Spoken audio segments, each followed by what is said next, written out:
നമസ്കാരം. മുൻ മുഖ്യമന്ത്രി പിണറായി വിജയന്റെ മകൾ വീണ ടിയുമായി ബന്ധപ്പെട്ട CMRL എക്സാലോജിക് മാസപ്പടി കേസിൽ നേരത്തെ നടന്ന റെയ്ഡിലും നിയമവിരുദ്ധമായി ഒന്നും കിട്ടിയിട്ടില്ലെന്ന് മുഹമ്മദ് റിയാസ്. അതിനുശേഷം വീണ ലേക്കർ എന്ന സ്ഥാപനം തുടങ്ങിയെന്ന് പറഞ്ഞ് വീണ്ടും വാർത്തകൾ വന്നു. വീണ സ്വതന്ത്രമായ വ്യക്തിയാണ്. അവർക്ക് നിയമപരമായി ബിസിനസ് നടത്താനുള്ള അവകാശമുണ്ട്. തന്റെ കോളേജ് സുഹൃത്തുക്കളുടെ വീട്ടിലും ED റെയ്ഡ് നടത്തി.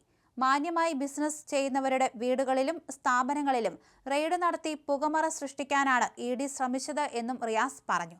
കോളേജ് കാലം തൊട്ടുള്ള തന്റെ സുഹൃത്തുക്കളെ റെയ്ഡിന്റെ ഭാഗമായി രാവിലെ മുതൽ രാത്രി വരെ ചോദ്യം ചെയ്തു. നിയമപരമായും മാന്യമായും ബിസിനസ് ചെയ്യുന്നവരാണ്. ഒരു പുകമറ സൃഷ്ടിച്ച് സംശയത്തിന്റെ നിഴലിൽ നിർത്താനുള്ള ശ്രമം നടന്നു. പല മേഖലകളിൽ നിന്നുള്ള ആളുകളുമായും ബന്ധമുണ്ട്. അതിൽ ബിസിനസ്സുകാരുമുണ്ട്. ഇനിയും ബന്ധമുണ്ടാകും. ഇന്നലെ ED കയറി എന്ന് വിചാരിച്ച് ആ വീട്ടിലുള്ള ആളുകളുമായുള്ള ബന്ധം അവസാനിക്കുന്നില്ല. ജീവിതകാലം മുഴുവൻ ഉണ്ടാകുമെന്നും റിയാസ് പറഞ്ഞു. CMRL എക്സാലോജിക് ദുരൂഹ പണമിടപാട് കേസിൽ ചോദ്യം ചെയ്യലിനിടെ മുൻ മുഖ്യമന്ത്രി പിണറായി വിജയന്റെ മകൾ വീണ നൽകിയ മൊഴികളും തിരുവനന്തപുരത്തെ വീട്ടിൽ നിന്ന് പിടിച്ചെടുത്ത ഡയറിയിലെ നിർണായക വിവരങ്ങളുമാണ് ED സംഘത്തെ കോഴിക്കോട്ടെ പ്രമുഖരുടെ വീടുകളിലേക്ക് എത്തിച്ചത്. അന്വേഷണ ഉദ്യോഗസ്ഥരുടെ പല ചോദ്യങ്ങൾക്കും അച്ഛനെ അറിയാവൂ എന്നും ഡയറിയിലെ സാമ്പത്തിക ഇടപാടുകളെക്കുറിച്ചുള്ള ചോദ്യങ്ങൾക്ക് ഭർത്താവ് റിയാസിനെ അറിയാവൂ എന്നാണ് വീണ മറുപടി നൽകിയത്. മുൻ മുഖ്യമന്ത്രിയായ പിണറായി വിജയനെയും മുൻ മന്ത്രിയായ ഭർത്താവ് PA മുഹമ്മദ് റിയാസിനെയും ഒരുപോലെ വെട്ടിലാക്കുന്ന മറുപടികളാണ് വീണ നൽകിയതെന്നാണ് പുറത്തുവരുന്ന വിവരങ്ങൾ.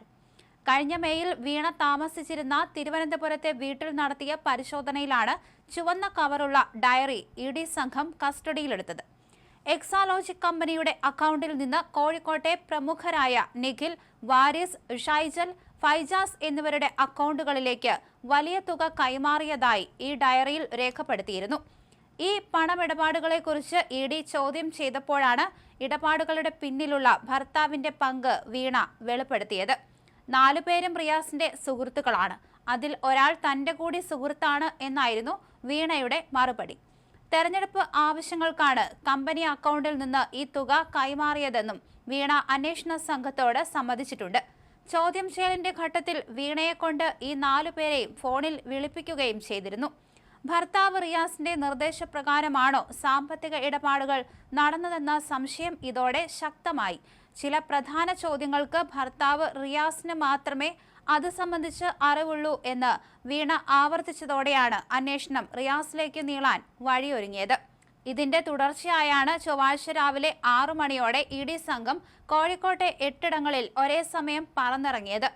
CPM കോഴിക്കോട് ജില്ലാ സെക്രട്ടേറിയറ്റ് അംഗവും ജില്ലാ സ്പോർട്സ് കൗൺസിൽ പ്രസിഡന്റുമായ P നിഖിൽ, DYFI നേതാവ് നന്ദുലാൽ, റിയാസിന്റെ സഹപാഠികളും സുഹൃത്തുക്കളുമായ PP ഷൈജൽ, ഫെബീഷ് മുഹമ്മദ്, ബിസിനസ്സുകാരായ വാരിഷ് കളത്തിങ്ങൽ, പ്രവാസി ഫൈജാസ് എന്നിവരുടെ വസതികളിലും സ്ഥാപനങ്ങളിലുമായിരുന്നു റെയ്ഡ്.